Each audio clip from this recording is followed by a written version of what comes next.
Heil og sæl, kæru hlustendur og verið hjartanlega velkomin í nýjasta þáttinn af hlaðvarpinu með lífið í lúkunum.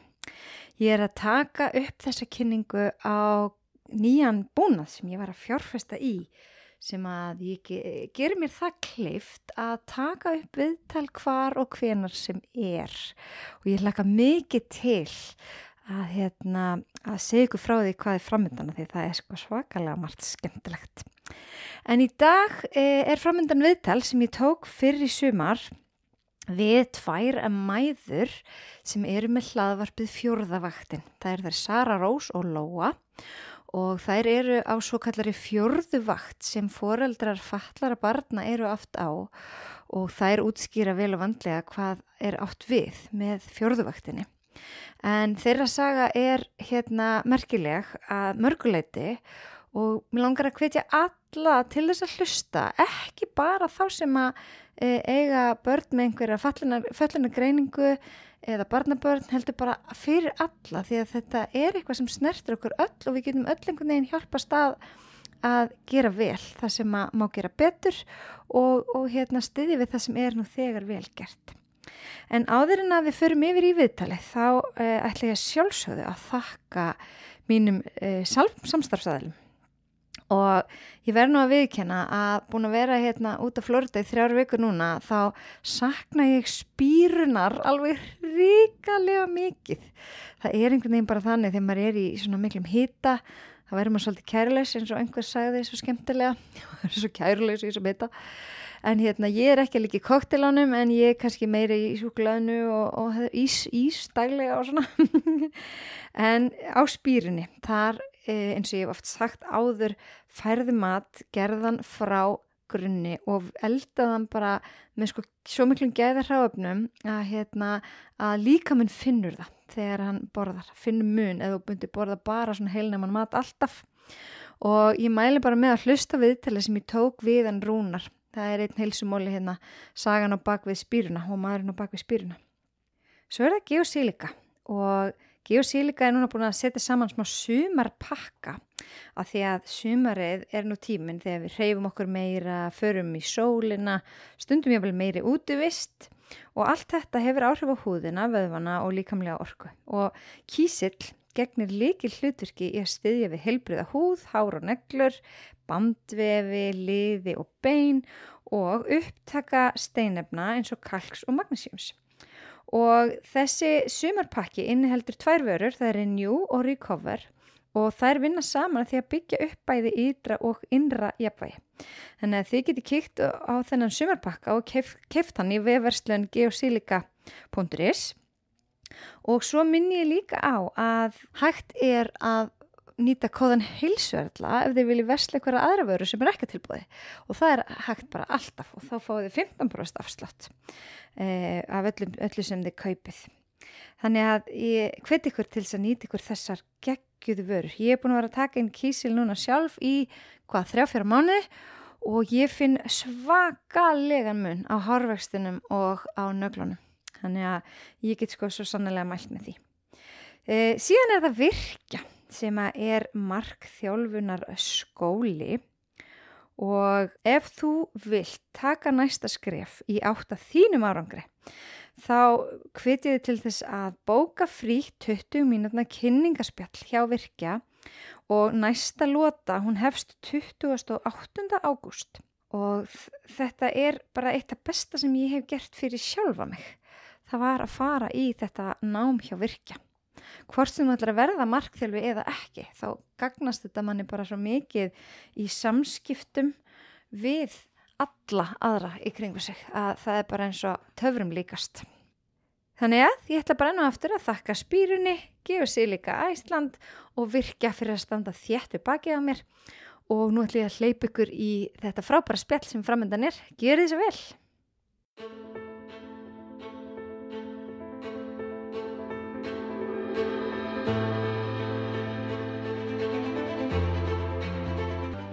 Hjá mér eru góðir gestir en það eru þær Sara Rós og Lóa sem eru með hlaðvarpið Fjórða vaktin. Verið velkomnar. Takk fyrir. Mér langar bara svolítið áður en við förum í málana, fjórðuvaktina, að kynnast ykkur aðeins og leifa hlustundum að vita kannski hverja þið eruð og kveikjuna á bak við hlaðvarpið. Þannig að Eva, vilt þú kannski bara byrja? Já, ég heiti semst Sara og móðir á barn sem fætt 2006 og 2013, 2 stráka. Þeir eru báðir einhverfir og þeir eru raun og veru út frá því að ég sé móðir þeirra og ég fæ bara rosalega mikið áhuga á öllu sem við kemur einhverfu, ADHD og ég raun og veru bara öllu sem mannlega og þannig bara svolítið lengra. Ég fer að hafa áhuga líka bara á ýmsum heilkennum og slíkt og fæ líka bara hann brennandi áhuga á að deila áfram hlutum af því að mér fannst kannski mikið vanta upplýsingar í okkar ferli og þannig fer ég svolítið út í það að vilja miðla áfram og það hefur bara verið svona brennandi áhuga hjá mér bara í mörg ár núna. Já. Ég er gift, við erum búin að vera saman í 15 ár og já. Já, ég heiti Lóa og ég er gift 3 barna móðir. Ég á 3 stúlkur sem ég eignaðist allar á 4 árum. Vá. Það var svona smá sprengja á stuttum tíma og ein dóttirinn er fötluð og í rauninni áður en ég vissi hvert stemdi með hana þá hefur þessi málaflokkur verið mér mjög kær og ég tók sálfræði í grunninn í háskólanum og bætti síðan við mig í fötlunarfræði og svo fór ég í sérkennarann og þetta er svona alltaf gerast samhliða því sko að vera eignast börnin og svo bara svona fyrir algjörða tilviljun að þá bara á ég falla barn. Þannig að það bara var svona svolítið kveikjan á því að við fyrir síðan í þetta hlaðvarp í rauninni að við kynnumst í rauninni út af því að við erum saman með hann bilaðslega áhuga og það hjálpar okkur mikið að við erum líka miklir dýravinir.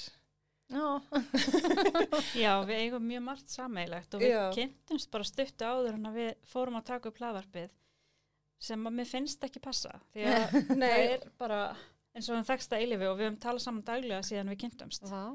Þetta er alveg frekar fyndið sko. Já, þetta var einhvern veginn svona, ég fer í gegnum kulnun 2022 og er svona, þú veist, einhvern veginn alltaf að melta í gegnum eitt ferli bara hvað maður er mikið eiland sem foreldri fatlaðs barns. Og þetta fór einhvern veginn svona, mann langar að gera eitthvað, mann langar að gefa tilbaka og reyna að miðla eitthvað af sinni reynslu áfram til annara.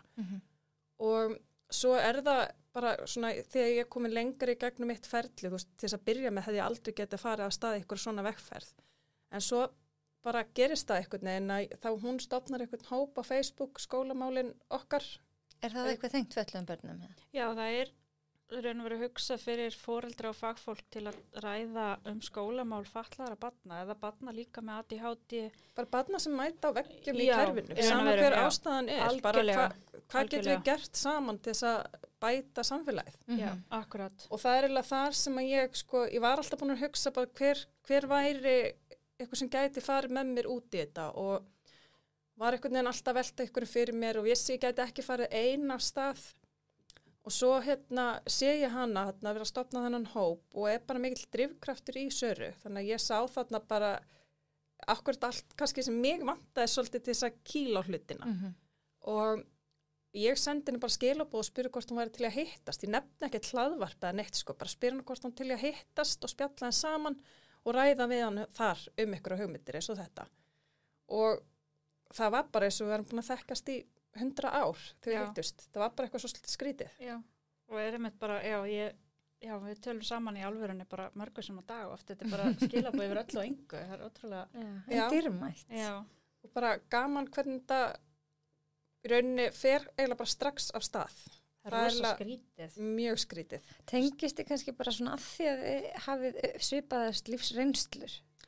Já, alveg 100% sko. Þú veist, við náttúrulega báðar farið í gegnum kulnun og báðar að díla við kerfið þó það sé kannski á ólíkan máta og það kannski hjálpa manni svolítið þegar maður er foreldri fatlaðs barns eða langvegsbarns að það skiptir í grunninn máli hver ástæðan er fyrir því að þú ert í þessum pakka.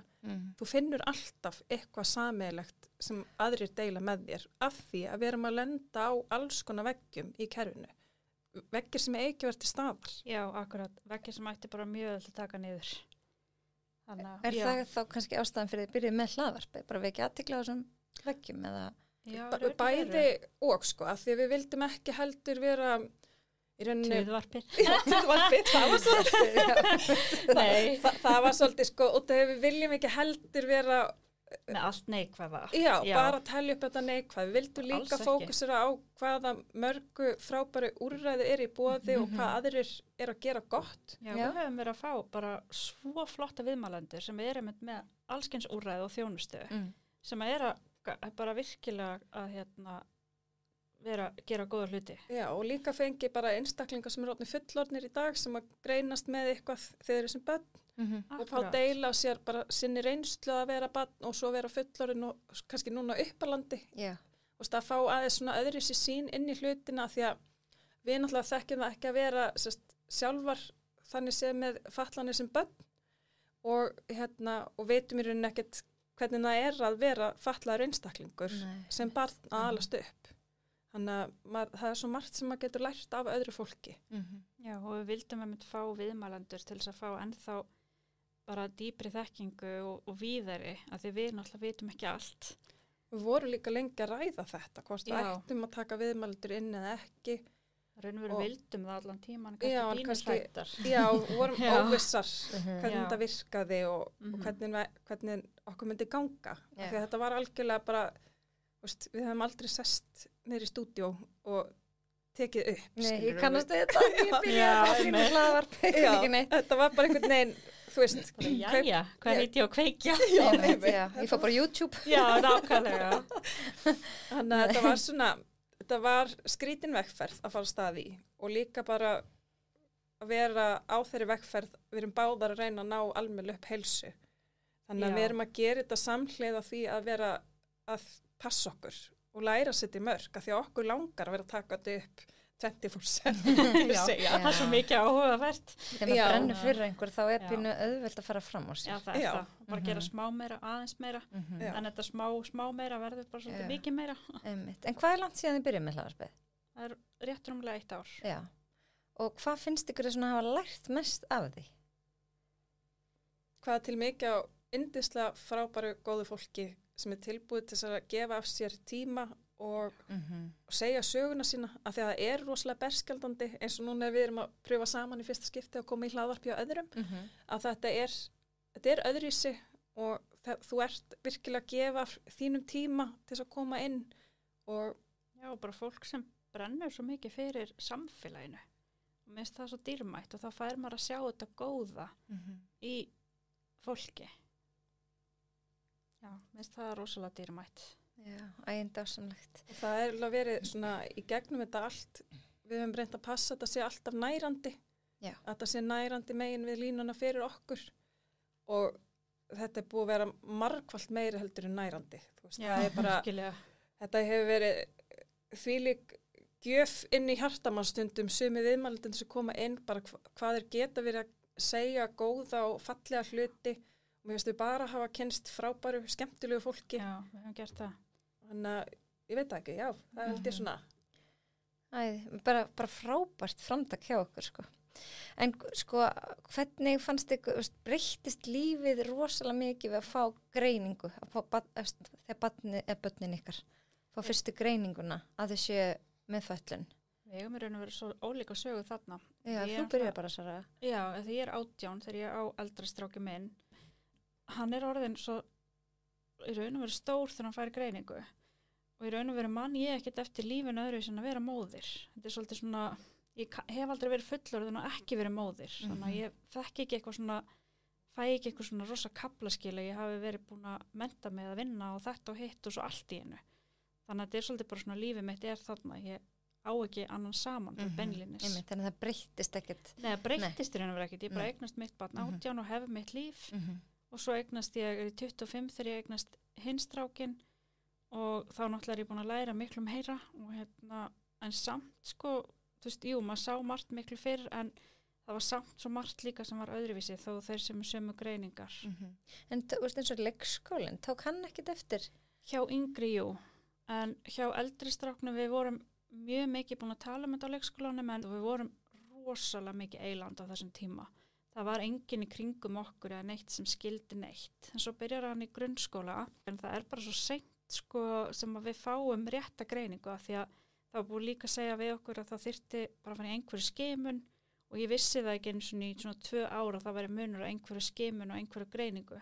Já, ég vissi það ekki eins og niður. Nei, þannig að þetta er eitthvað sem að allir sem að vinna í kerfinu vita og þetta er bara stór munur þarna á og ég vissi það ekki, þannig ég held í raun að hann væri komið með einhverju greiningu þegar hann var ekki með og var alltaf að biðja stuðningu þessu í skóla en þá var hann ekki komið með greiningu fyrir en við töluðum svo við annan fagaðala og þetta er partur af því líka að maður að lenda kannski svona og okkur langar að vera með hlaðvarpið til þess að fólk geti á aðgengilegan máta fengið alls konar svona upplýsingar af því þetta eru sko bara stór atrið í þessari vegferð því að rétt greining er bara vegavísir.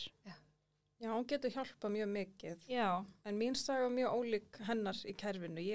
Þetta er yngsta barnið mitt sem er fatlað og ég hafði samanburð á 2 öðrum börnum fyrir og mér fannst sko greiningin sjálf, hún kemur ekkert á óvart eða það er ekkert sem breytist við það að fá eitthvað stimpil þannig séð varandi barnið sjálft. Þetta er alltaf að fara að vera barnið mitt og greiningar ekki greining, yndislegir einstaklingar sem maður á og ég einhvern veginn, þetta bara kemur svona upp í hendurnar á manni og maður tekst bara á við það verkefni eins vel og maður getur.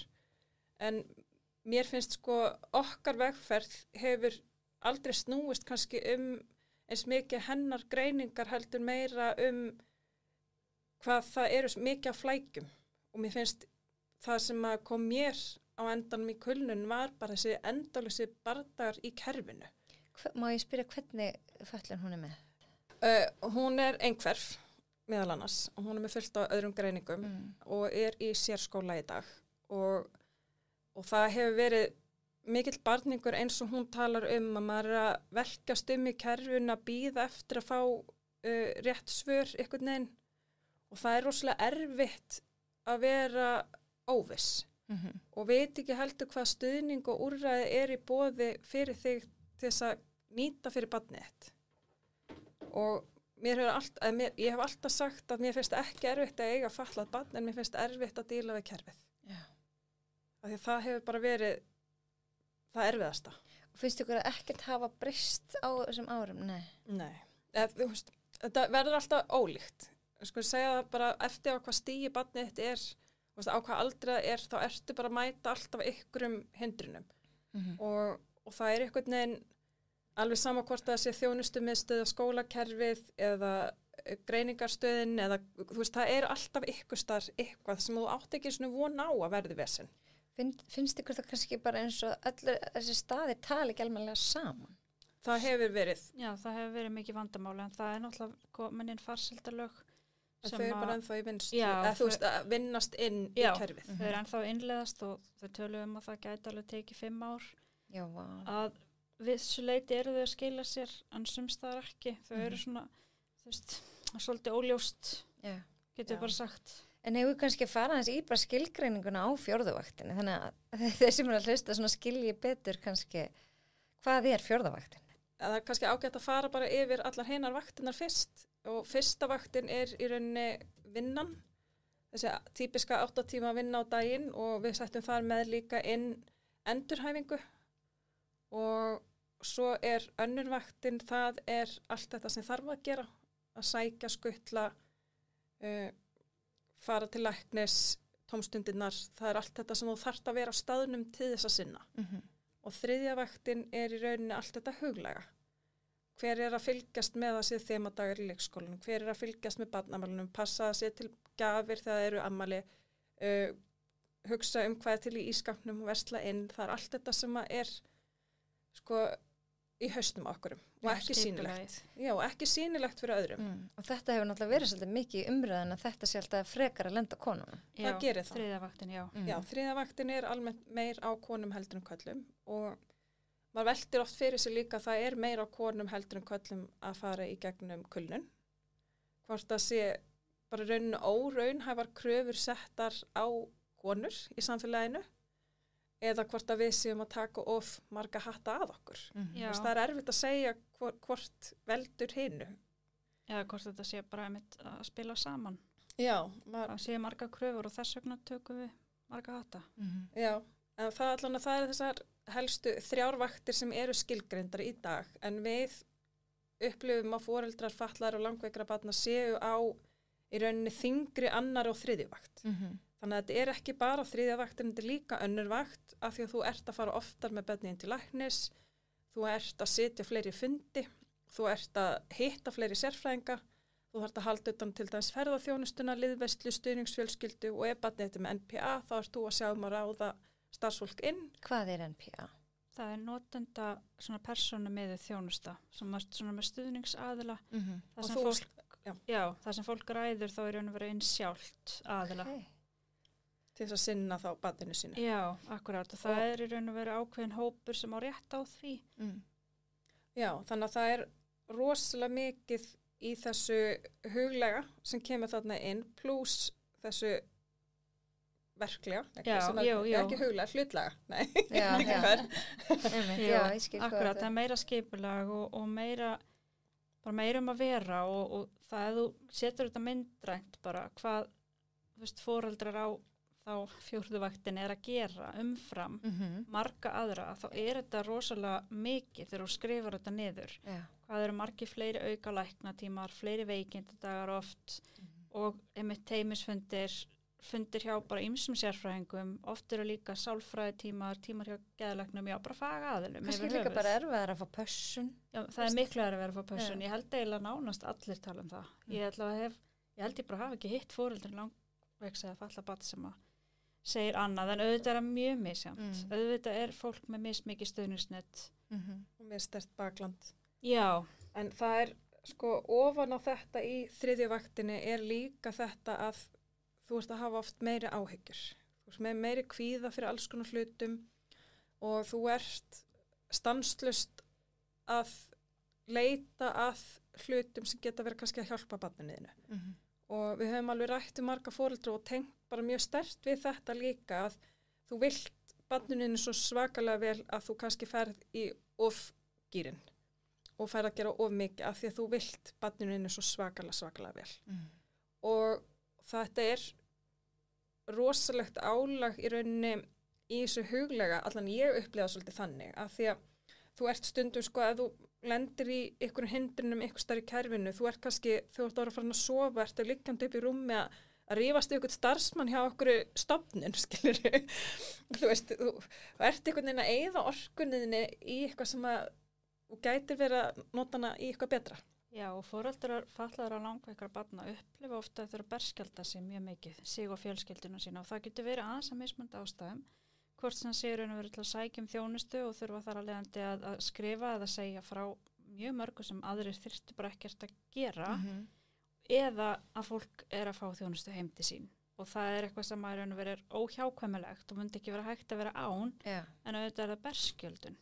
Þú ert að hleypa ykkur inn á þitt heimasvæðu og svo líka bara að þú hugsar út í teymisfundi í grunnskóla til dæmis eða leikskóla að það ertu með fyrir þau börn sem ekki með neinar fatlanir, þá ertu að hitta bara í rauninni foreldraviðtal og það eru skráða mjög litlar upplýsingar barnið en leiður komið með fatlað barn eða barn sem þarf auka stuðninga, þá eru kannski teymisfundir á 6 til 8 vikna fresti og í teyminu kannski situr aðli frá þjónustumiðstöðinni, getur aðli frá geðheilsumiðstöðinni eða ráðgjafar- og greiningastöðinni og svo frá skólanum og allir eru að rita.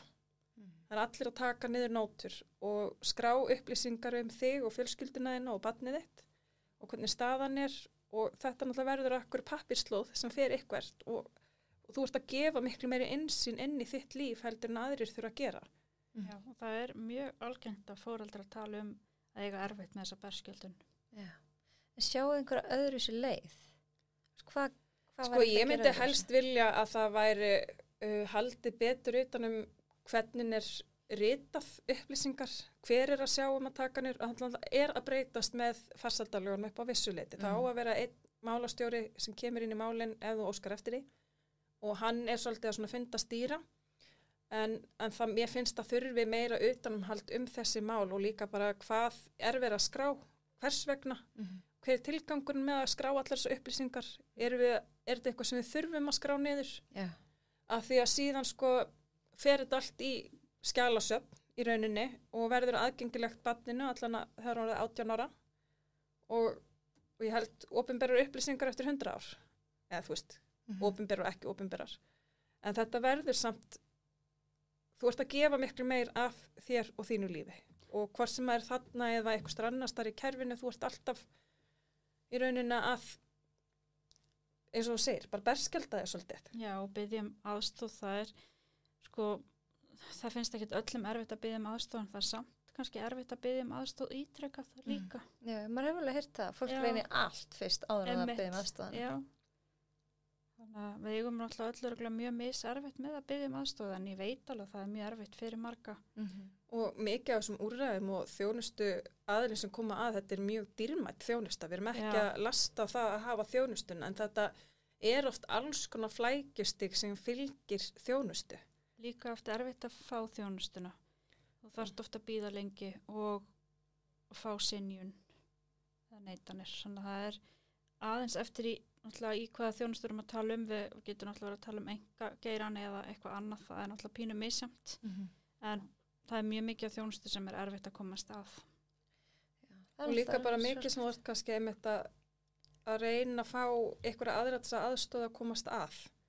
Veist, og þarft að koma barninu að hjá okkur ákveðni sérfræðing, en þú mátt ekki bóka tíma því að þú hefur ekki með barni hjá sérfræðingnum.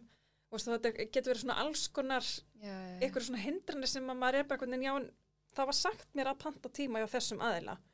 Og það er eitthvað, computer says no, hérna, þú verður bara að finna ykkur aðra leið. Þannig að þá hefur maður þurft að fara að tala einhvern annan lækni jafnvel, til þess að hann geti pota barninu inn hérna hjá þessum sérfræðing sem það þarf að hitta. Og þetta er svo mikið okkur svona, ég langar bara að segja óþarfa í kerfinu sem að mætti, mann er líður eins og maður sé fyrsta foreldrið með fatlað barn að gangi gegnum þetta kerfi. Það ætti bara að vera til eitthvað handrit í raun og veru bara einhver bók þegar þú greinast með fatlað barn. Barnið greinast fatlað, þá færðu bara eitthvað svona, þú ert að leita þangað. Er það ekki? Þú veist, bara eitthvað svona ferli. Já, ég myndi bara helst vilja enda okkur færibandi þar sem ég bara er að grípa upplýsingar sem að eiga við eða eiga ekki við. Og mér langar ekkert að þurfa að nýta alla þjónustu. Mér langar að fá að nýta þá þjónustu sem er þörf á. En ég vil samt vita hvað möguleikar eru í boði. Það vantar líka, sem ég hef mjög mikið talað er að það vantar að einstaklingsmiða eða fjölskyldumiða og skoða rosa vel hvaða þjónusta nýtist þessari fjölskyldu. Og segjum að það sé réttur á liðveislu, en það gengur bara rosalega illa að finna liðveislu fyrir barnið eða bara einhver hluti vegna erfitt að vera með liðveislu og þá kannski væri hægt að koma eitthvað annað inn í staðinn til að létta álag. Svo bara einhver aðstofi heimili eða slíkt, þannig að foreldrar gætu sinnt barninu betur, en það er kannski ekki réttur á því, en rétturinn er á hinu. Ég skil. Og sumir segja líka að meðan að vera að bíða eftir að eiga rétt á ýmsu, að það ætti bara að vera dagsektir, af því það getur verið 2 og 3 ár í bíð eftir mörgu. Já, liðveisla getur verið alveg 2 ár, held ég, og lengur fyrir stuðningsfjölskyldu. Og svo hafa þær verið mismunandi eftir sveitafjölum, sum sveitafjölu hafa verið að setja sem reglur að aðstandendur megi ekki taka að sér þetta hlutverk. En það er oft eina fólkið sem þú færð í þetta verk. Og það er talað nú segi ég innan gæsalappa, að stækka stuðningsnet barnsins, en hvað græði barni á því að hanga á biðlista í 3-4 ár lengur. Í staðan fyrir afi eða frænka getur tekið, Það er bara mjög styrkjandi fyrir barnið að fara líka til fjölskyldu. Já, þannig að það er svona, ég veit ekki, þetta er eitthvað svona skrýtnar hindranir sem maður skilur ekki alltaf. Það er ótrúlega leðilegt, en að því þið töluðu líka þú veist, það eru hindranir, en það var líka margt gott við kerfið sem þið hafa lært bara á þessum viðtölum ykkar. Er eitthvað sem þið getur nefnt, þú veist, sem er vel gert? Já, það er náttúrulega, Nú fyrir hausin alveg. Er það færra? Nei, alls ekki. Ég ætla að segja bara að það er fullt af mjög góðu fólki sem vinnur í kerfinu og það sem ég upplifi svolítið og við höfum nú rætt áður þetta er að ég upplifa að það fólk er líka lend á vegnum.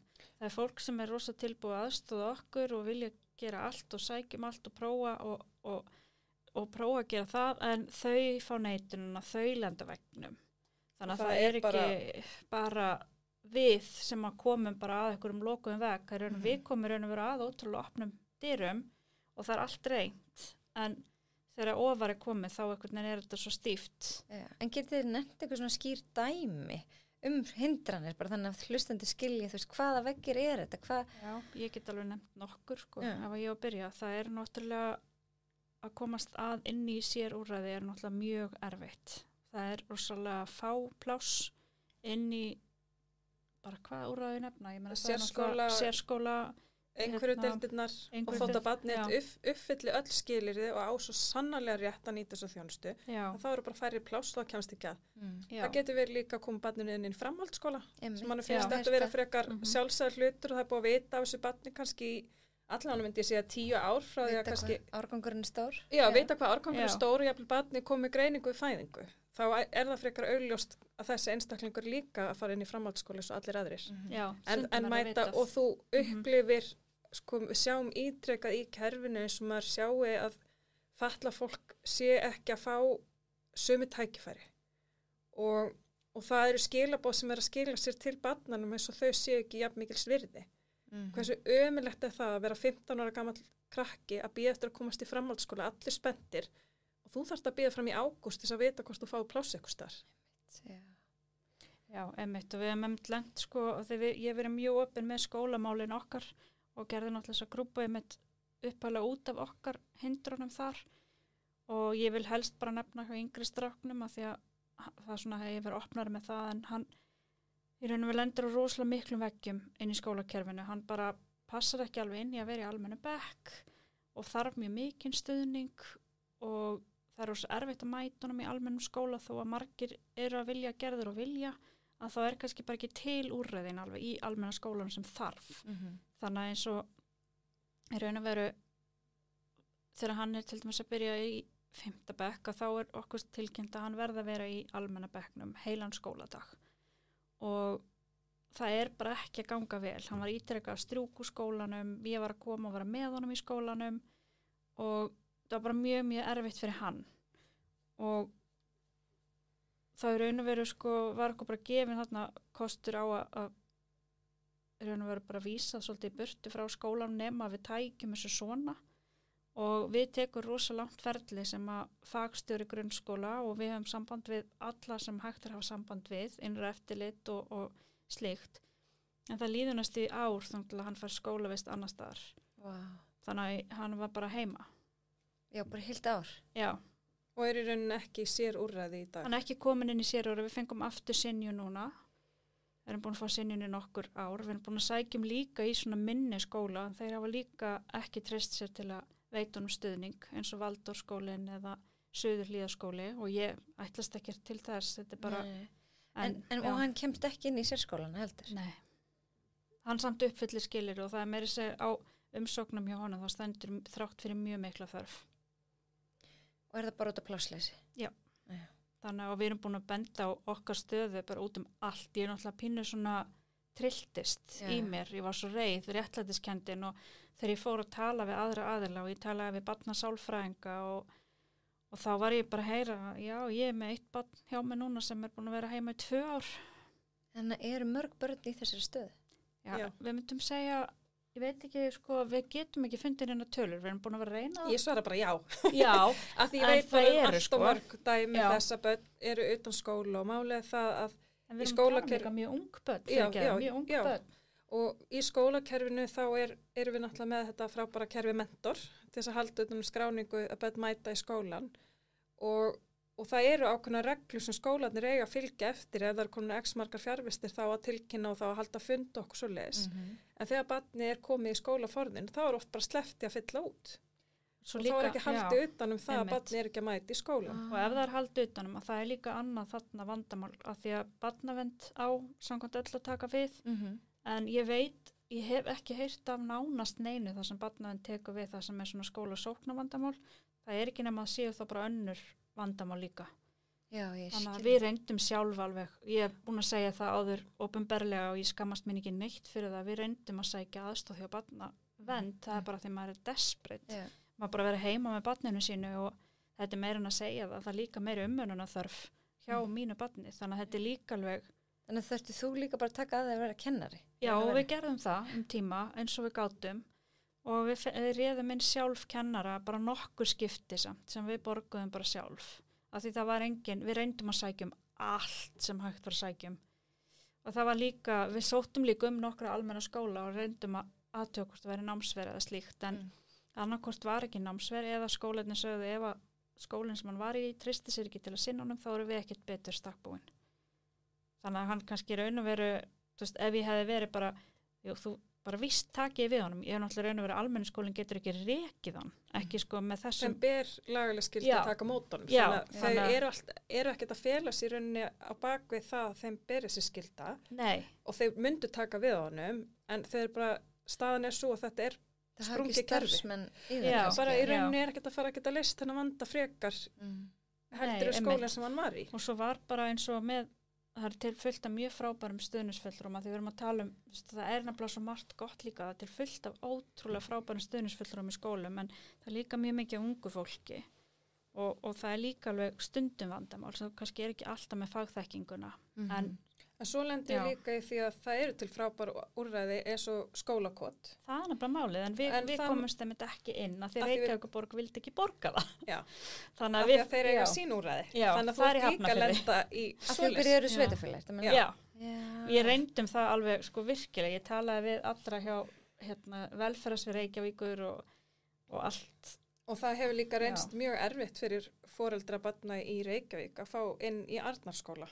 Já, sem er sérskóli. En það hefur flottu skóli. Já, og hefur gengið betur upp á síðust ár. En það er kannski bara 2-3 pláss að losna hvert ár. Já, það er svoleiðis. Og þú ert í rauninni svolítið upplifað þig sem heppnari megin, á maður að segja það. Já, þú kemst inn, sko. Ég er með barnið mitt í sérskóla, þannig að ég upplifi bara allt annan pakka heldur en hún þarna. Mér veist ég vera svo heppin og þetta er rosalega skrítið að segja þetta, að mér finnst ég vera heppin, en já, af því að ég er ekki lengur í þessu ströggli. Ég var í þessu, en núna er ég komin yfir í það að vera komin bara með geggjaða þjónustu og bara allt þetta er bara fyrir góð, en minna þá ertu líka komin með miklu fatlaðar einstakling. Já.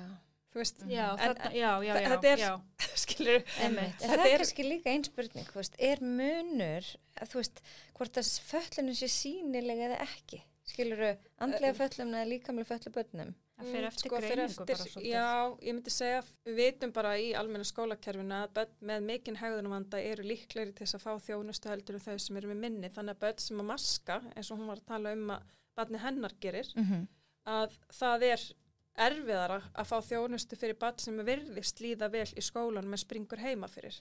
Og þá ertu að mæta kannski á fundi og segja frá því að barnið þetta á mjög erfitt og fá kannski, já, því líður svo vel í skólanum í okkur. Og þá er svo erfitt að vera að biðja þjónustu að þetta sést ekki á skólatíma. En með líkamlega og andlega fatlanir, ég veit ekki.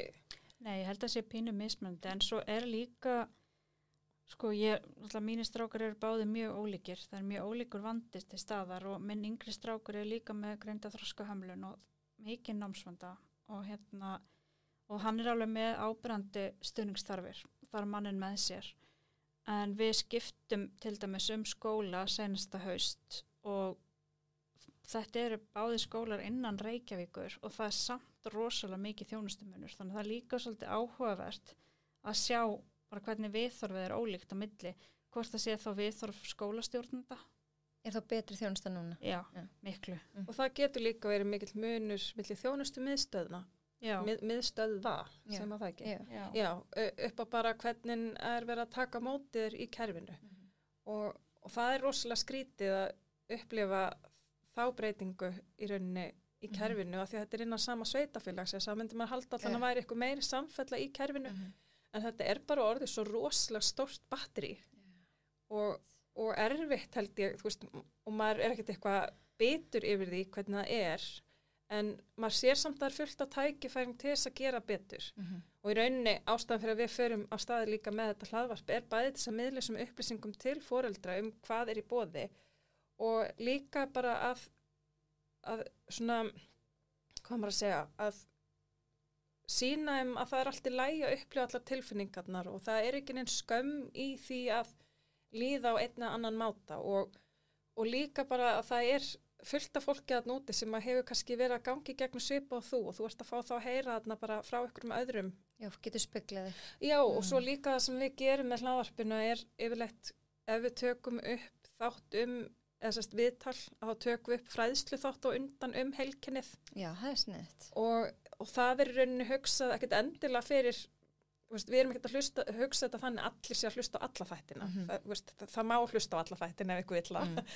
En þá það, ef þú ert foreldri þá getur þú verið að miðla, eins og þátturinn með SMA, að þá getur þú, ef þú ert með barn sem var að greinast með SMA, þá getur þú bara sendt linkin á þann þátt til ættingja til dæmis, þess að minnka þitt hlutverk að vera að því að þegar þú færð greiningu á barninu þá ertu oft líka í því hlutverki að miðla til annara. Það er bæði við heilkenni og einhverfugreiningu. Já, bara held ég allar greiningar. Já, mögulega. Og við erum líka að taka fyrir, eins og við tókum fyrir PDA sem er svona innan einhverjunar og fáir þekkja og ég man ekki hvað skammstöðin stendur fyrir núna. Pathological. Nei, það komið nýtt nafn. Mástu? Já, það komið nýtt, skiptir enga máli. Já. En mér finnst rosalega áhugavert að heyra allt þetta og þessar hindranir og svona, af því að ástæðan fyrir að ég fekk einhverjingar svolítið bara til þess að ræðum heilsu foreldrana. Hvaða áhrif hefur 4. vaktin á heilsu foreldra? Allt og mikil, það er nefnilega vandinn af því það er svo mikil streita.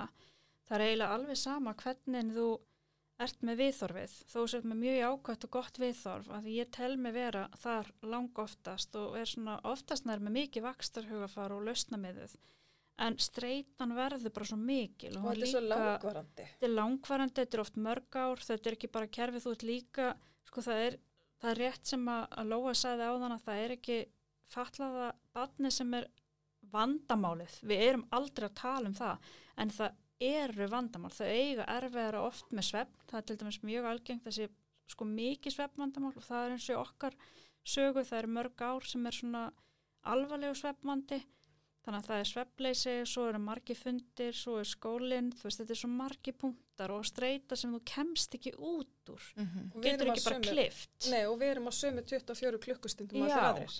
Og þá það er ekki séns að fara að vinna, það er eins og 2013 fæðist minn yngri og hann er strax bara rosa lasin oft, hann er líka rosalega oft lasin bara, hann er með mikinn meldingavanda og alls konar og það er bara strax svolítið ljóst að það gengur alls ekki við séum bæði á vinnumarkaði.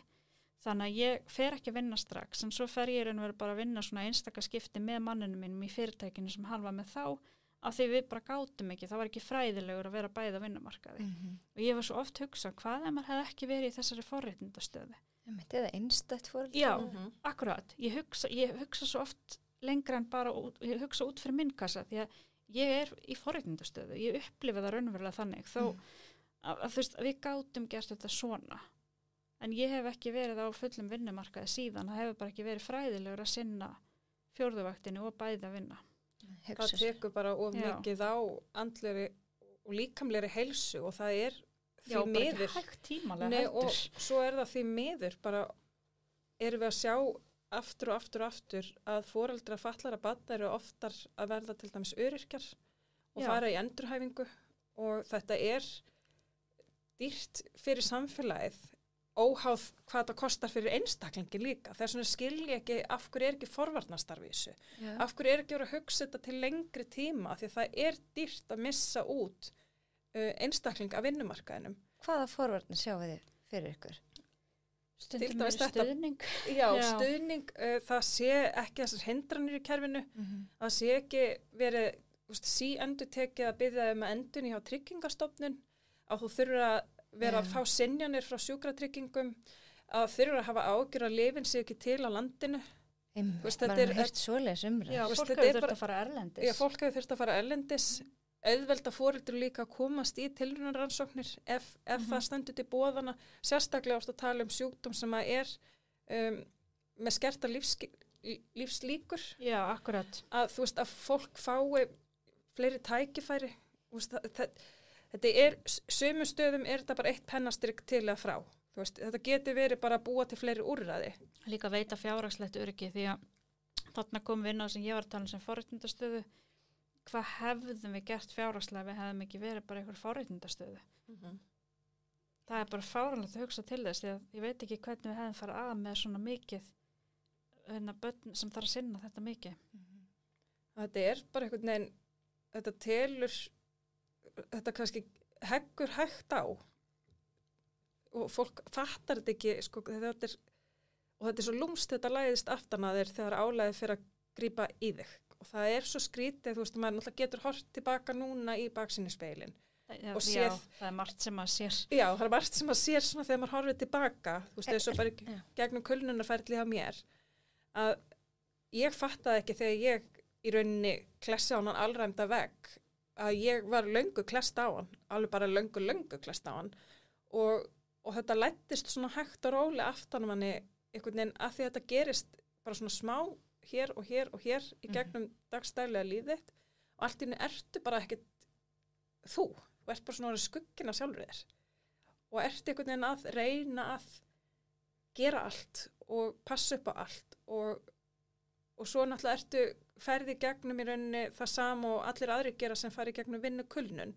af því við viljum meina að það sé til eitthvað sem heitir foreldrakulnun sem er ekki það sama og vinnukulnun af því að undir langvarandi streitu og álæðar alveg sama í hvaða þætti í lífinu þið nú ert í þessari streitu þú getur líka lent í ummunnarkulnun myndi ég segja og það er til eitthvað sem við viljum kalla skólakulnun við viljum hendin fullt á kulnunir en málið það þarna kemur aftur inn það sem við höfum talað áður að það er svo mikilvægt að hafa nöfn á hlutunum af því að það er meiri hætta á til dæmis sjálfsvík hjá einstaklingu sem fer í foreldrakulnun heldur en sá sem fer í vinnukulnun af því hvað gerum við einstakling þegar hann er dottin út vegna kulnunar við tökum hann úr vinnunni en þú getur ekki tekið einstaklingin úr álags umhverfinu sínu sem er það kannski. Þú ert alltaf foreldrið og þú ert alltaf að sinna þessu. Þú getur heldur ekki hætt baráttunni. Þetta er bara, þú veist hvað ætlar að gera? Ætlar að hætta að sinna barninu eða hætta að biðja þjónustuna og hætta og mikið af þessu er líka eitthvað sem þú kemst ekki undan eins og hún er að tala það er fleiri veikindadagar og oft er líka miklu meira álag þegar þú ert með barn með sérþarfir að sinna veikindadagun þeirra heldur en hinna barnana. Líka bara umönnunin er oft þyngri. Já, lengri. Að þetta er bara ofboðslega mikið af alls konar álagi sem herjar á þig þegar þú ert farin í foreldrakulnun. Skilnaðartíðin er líka miklu herri hjá þessum foreldrahópi. Maður heyrt það. Og við erum núna að fara að fá einn fjölskylduráðgjafa og ég er svo spennt að fá að spyrja hana spjörunum úr hvernig er mögulega hægt að við viljum fá forvarnir.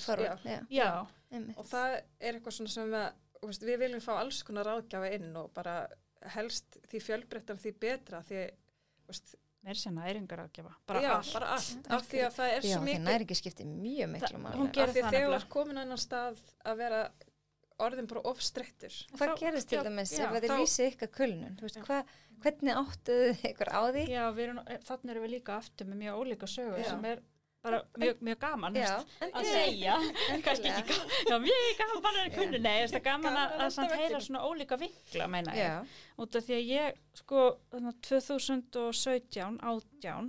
2017 verði ég bara rosalega veik og ég fyrir svo að horfa tilbaka og þá byrja mín einkenni raun og verið 2016 svona mikið veikindi og það byrja samt þannig að ég er alveg fungerandi en 2018 hætti ég bara að vera fungerandi og ég er raun og verið þannig svona 2 ár þar sem ég held engri næringu niðri, ég bara kastaði öllu upp sem að fór onni mig þannig að ég var orðin verulega vannærð en á sama tíma þyngdist ég 30 kíló af því að hormónastarfsemin og allt fór bara í klessu og skjaldkirtillinn var vanvirkur en læknirinn skildi samt ekki með að hvað hann var lítið vanvirkur okkar verið að þyngjast og hann var með þá kenningu að líkaminn væri bara svo mikill í vörna því hann var að kasta allir upp þannig að ég var vannærð þannig að saman tíma þyngjast þannig að þetta var 30 kíló og það er rosa skrítið sjá myndir af mér ég er búin að ná af mér svona 25 ekki núna veist ég eitthvað svo les en það var rosa skrítið þessar myndir líka þegar ég er bara bjúið og ég er bara svona sé á mér hvað ég var veik og svo byrjaði ég að fá alls svona ofnæmisköst sem ég er ennþá að kljást mjög mikið í dag þetta er ég var raun og verið svona síþreytu og bara algjör örmögnun þannig að ég svona 2 ára ég bara eiginlega ekki fungerandi bara rúmleikjandi eða inn á baðherbergja ég gat eiginlega ekkert gert því að eiginlega allt áriti það ítt á stað kerfinu mínu ef ég reyndi að fara á stuttu æfingu eða gera eitthvað þá þurfti ég bara fara og æla eða sofna eða eitthvað og fekk migræni og svona. Það var náttúrulega mjög erfitt að hugsa það var bara nánast, þetta var bara hræðilegu tími, bara alveg, maður sér það sérstaklega þegar ég horfði tilbaka, þá leiði ég mér svolítið að segja bara að þetta var hræðilegu tími, að því maður náttúrulega þannig maður alltaf að reyna að gera svona það besta sem maður getur. Og maður setur líka sjálfa sig oft í aftasta sæti síðan. Já, en þarna var það bara svona, ég fór bara þann stað að það var ekki séns annað, ég varð að liggja eða, veist, sjá, maður minn lendi bara í að vera í miklu hlutverki innan heimilisins, en það þýðir það að hann fór líka í kulnun, bara algjör og fekk mikla örmögnun og svona sömu einkenni og ég. Og við erum bæði ennþá að kljást bara við mjög mikið af einkennum, en þó erum við komin á miklu betri stað. Ég fór í gegnum virk, var þar í 2 ár og svo ég rosalega heppin með heimilislækni og bara úrræði yfir höfuð, þegar ég dett bara inn í alls konar ótrúlega flott úrræði og heppin líka að vera búin að vinna svo mikið sjálfur mér áður og þannig ég þekki líka kannski hvert ég get leitað og ég segi eins og heilsuklassin, hann var bara svona staður númer 2 hjá mér, ég fór bara námskeið eftir námskeið og sjúkraþjálfun og æfingar og allt þar, bara þetta frábær staður. Og já, þannig að, já, en í dag ég ennþá bara að kljást við mjög mikil veikindi, en ég myndi segja að starfsgeta mín, ef ég á að setja það upp í eitthvað sé 20% sirka, en það svo misjant, ég get kannski átt mjög góðan mánuð, þannig svo dett ég niður og get eiginlega ekkert gert, ég veit ekki alltaf fyrirfram. Nei, þetta svona meðaltali. Já, ég myndi segja svona meðaltali það kom alveg mánuðum sem að hún bara algjörlega frá. Já, akkurat. Þannig að þetta mjög skrítið. Já, einmitt. Og núna ég búin að vera með sérstaklega slæmt, svona, þetta sjúkdómur sem heitir MCAS og semst ofvirka mastfrumur og ég fæ bara bráðofnæmi. Og ertu í greiningaferli í rauninni fyrir þessu núna? Þetta nýtt. Fekk sem sagt, já, þetta byrjaði 2016, en aftur á móti vestnaði þetta svo rosalega núna, þannig að ég að fá svona bráðofnæmisköst sem lýsir sér í bólgum, miklum roða og svona. En þú ert fyrst núna að fá það ekki meðhöndlina við því? Jú, það þannig sko, þannig að það hefur aldrei fundist hver að, þannig ég hef alltaf verið okkur sýklalyfjum og eitthvað. En triggerar kulnun þetta?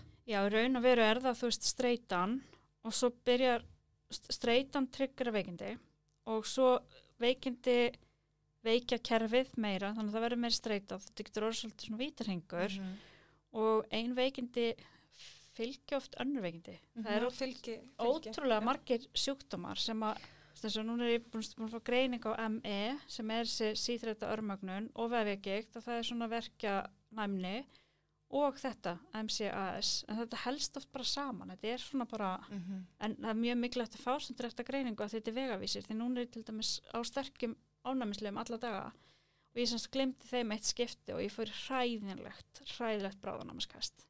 Okay. Veistu fyrir hverju? Nei, semst MCAS semst ofvirka mastfrumur og það í raun og veru bara það eitthvað sem að þú þefar að sem að í umhverfinu eitthvað, það getur verið matur, það getur verið eitthvað svona snertir, þannig að þetta í raun og veru ekki eins og venjulegt ofnæmi sem hægt að greina, þannig að þú þarft eiginlega helst að vera fyrirbyggjandi lyfjum alltaf. Ok, wow. Þannig að já, þetta eiginlega bara ef heilsan byrjar, þá verður líka bara erfiðar að, þú veist, það veikist allt kerfi, þannig að það má oft miklu minna að koma upp á. Yeah. Og ég finn það sem þetta bara með taugakerfi, það má miklu minna við, þannig ég kannski fari í kast. En ég náttúrulega búin að vinna mikið í mér, þetta 2018 sem ég verið svona mikið veik, 2020 kemur náttúrulega COVID og allt þetta og í dag á ég miklu fleiri verkfæri og leiðir en þetta samt búin að hafa bara algjörlega rosalega áhrif á mitt líf og okkar líf bara. Og þú ert með Instagram-miðil sem heitir Lífstefnan. Já, þar hef ég talað bara mjög opið. Allt þetta gerðist. Já, raun og veru, já, af því ég ætlaði að vera með fyrirtæki með námskeið og fyrirlestra og svona, það bara mín ástríða að fræða og miðla, en ég bara átti ekki heilsuna í það. Þannig að já, það og hlaðvarp í raun og veru bara með langaði líka að vera með eitthvað sem ég geti svona stjórnað sjálf.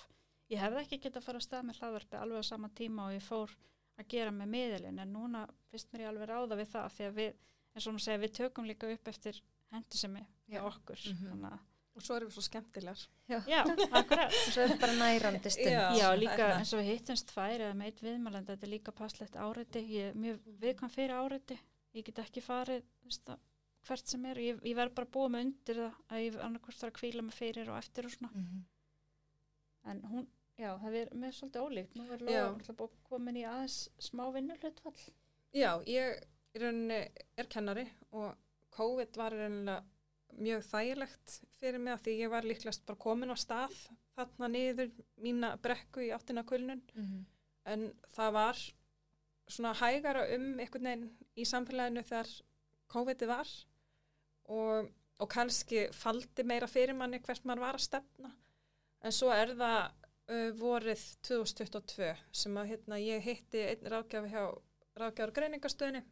Hún kemur heim til okkar og að spjalla við mig sem að ég er svona að fatta líklegast að það eitthvað. En ég ætlaði að sjá hvort að sumari gæti ekki hjálpa mér og náð mér tilbaka sem það gerði ekki. Og ég var alveg í afneitun þangað til ég hitti sálfræðing það sem að hún fór yfir listan með mér. Hún sagði bara það ekki hægt að skora hærra í streitu og þetta var bara að fara að taka, ég var hægt að sofa. Það var svona það fyrsta og mátti við rosalega litlu og þá var ég bara farin að gráta og mikil kvíði og mér leiði ekkert rosalega vel. Mér fannst ég vera orðin einhvern veginn öðris í hugsunarhætti en samt skildi ekki af hverju. Og það var þetta ég hafði aldrei upplifað þunglindi áður og vissi bara ekki hvernig það var að fá þunglindi og þetta læddist svolítið svona aftan að mér. Og núna í dag sé það alveg bara mjög augljóst að þarna var bara liturinn farin úr lífinu. En í dag þá þetta svona hægt og rólega gerðist að liturinn kom aftur.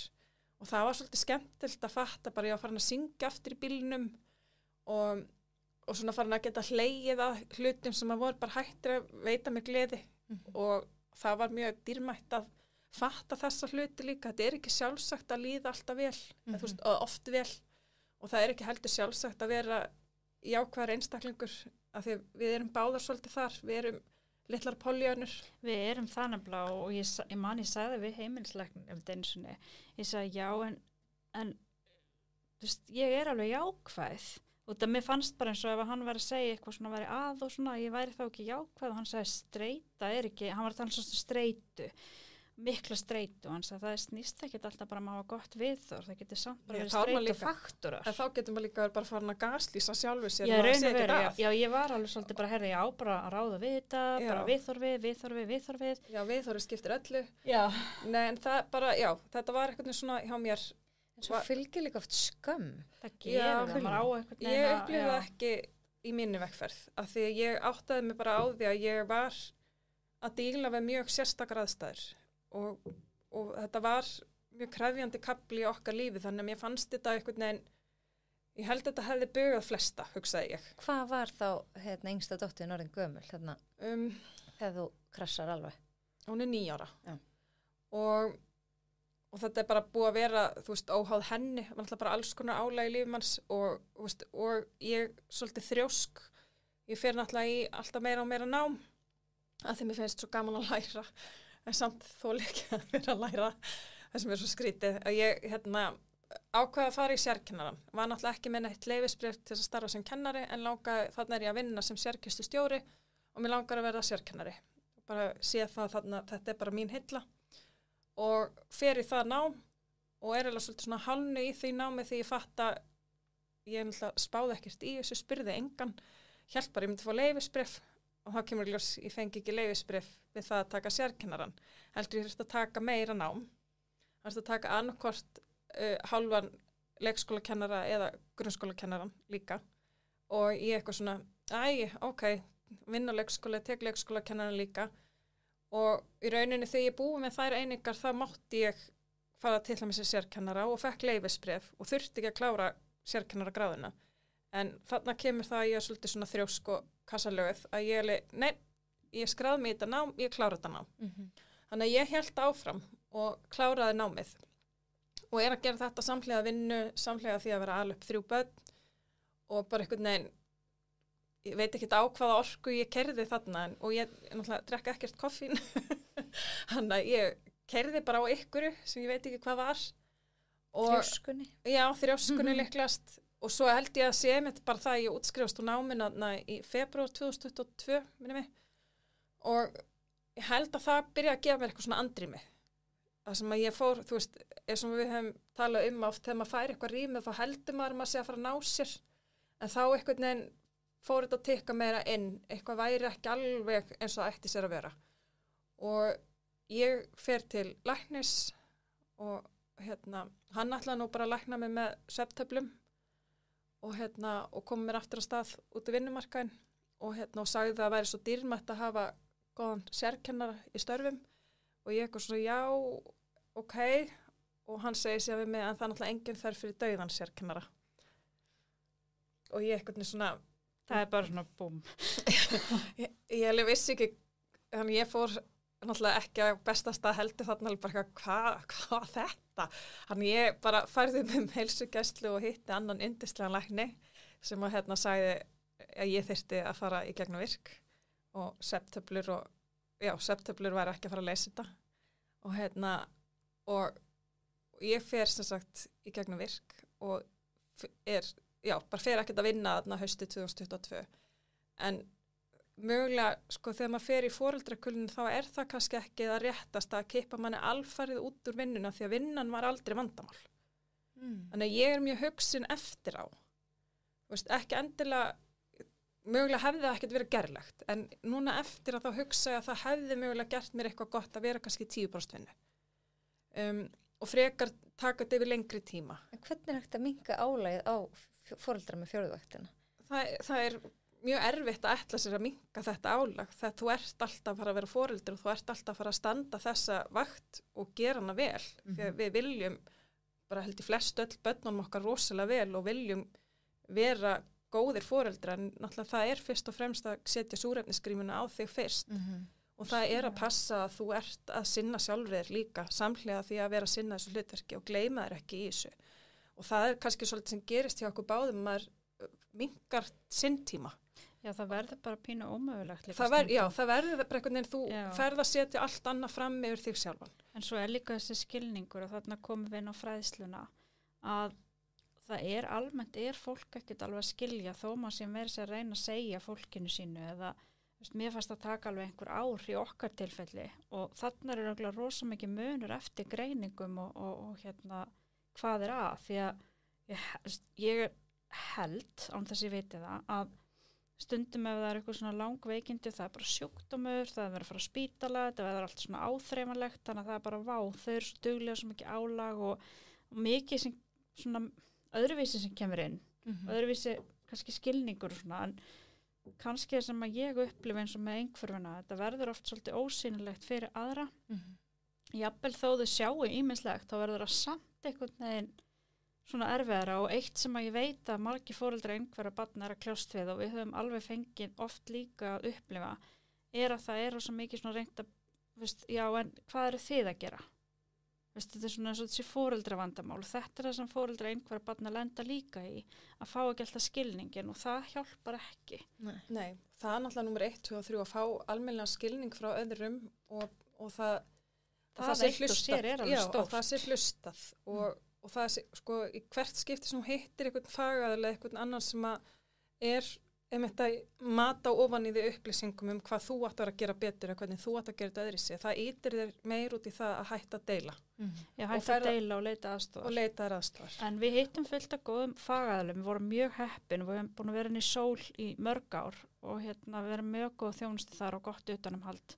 Að því við ákveðum sjálfa að leita þangað og alltaf með rosalega góðan barnalækni sem við höfum farið mörgusinu til og hann hefur verið okkar svona nánast okkar málstjóri, hann mætti svona smá segja það, en ég upplöfu kannski freka frá samfélaginu eða fólkinu í kringum okkur að það var ekki alltaf skilningur og mikið svona skot, jafnvel sem átt að vera eitthvað fyndin eða eitthvað, ég veit það ekki. En svo líka bara það að verða foreldri barn sem þarf mikinn stuðning, það er ekkert alltaf vola notalt að heyra vákort dugleg. Það er bara svolítið miskilning. Hvernig getur sinndisöllu? Ég gæti þetta aldrei. Ég bara hef ekkert annað val. Og þú getur ekkert bara, í dag ætla ég að hætta að vera foreldri og labba núna bara eitthvað annað og gera eitthvað annað í smástund og koma sér aftur ferskinn.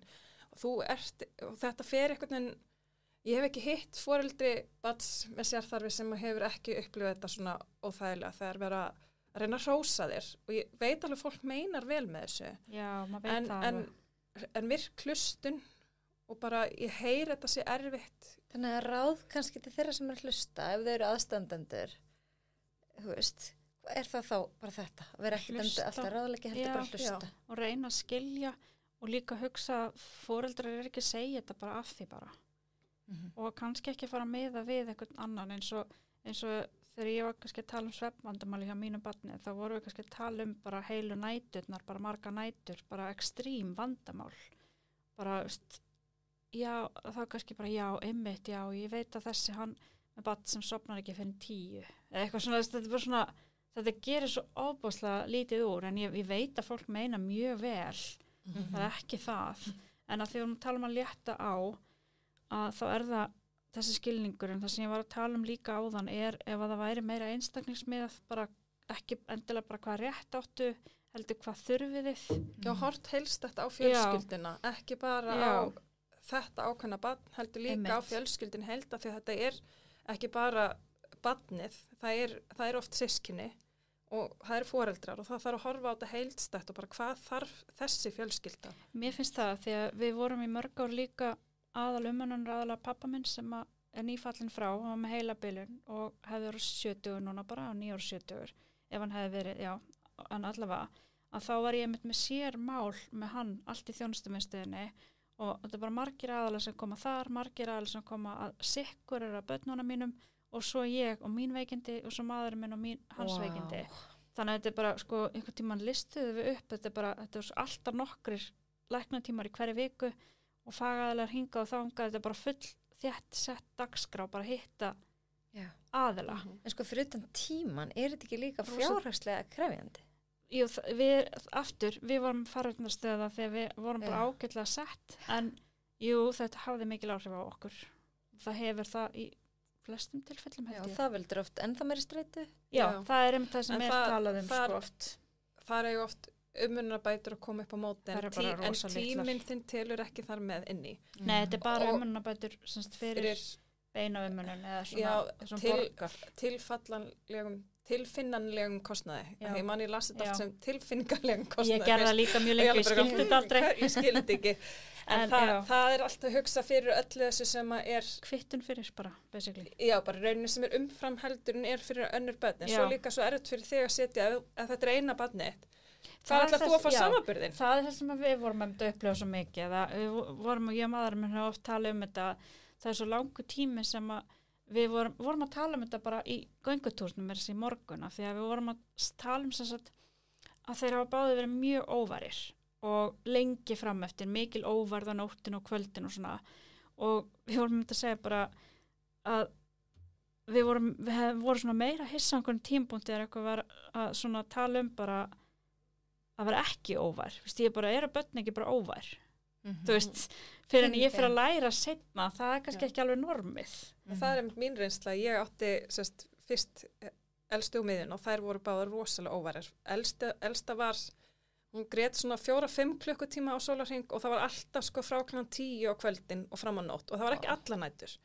Og það fannst mér rosalega erfitt. En svo kom miðjan mín og hún grét frá 8 mótnum til 11 á kvöldin, sirkabátt, og var rosa óvar.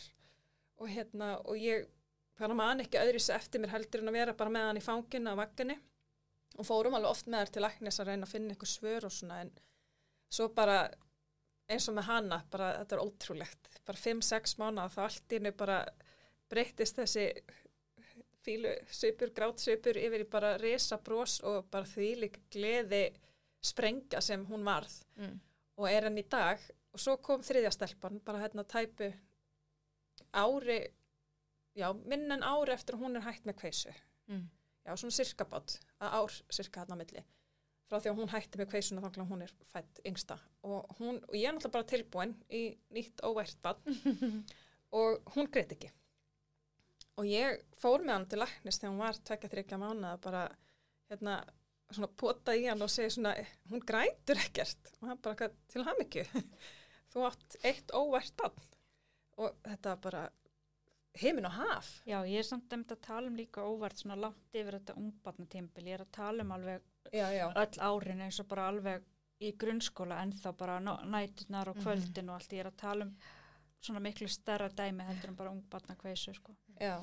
En já. Svefnin alltaf bara hann, sko, ef hann er ekki lægi það rústar hann heilsum. Og það hefur, og finnum það bara þegar við erum vandamáli, sko. Já, og það hefur rosalega áhrif á mann einhvern veginn. Og það er ennþá náttúrulega hjá okkur, ennþá svefnvandinn, hann er töluvert skárri í dag en hann var, en það er ennþá að koma heila nætur sem hann er ekki að sofa, sko. Og þá erum við líka bara sem í skólanum og svona, þetta er bara skráðin í hans að það er erfiðleikar ennþá með svefnin. Hvað er það hjá einhverjum sem veldur þessum svefnörðuleikum? Já, það er eitthvað í líkamsstarfsönum, eitthvað minni melatóni framleiðsla og eitthvað svoleiðis. Ég þori ekki að fara mjög djúpt í líffræðina, en ég hef lesið mér þetta samt.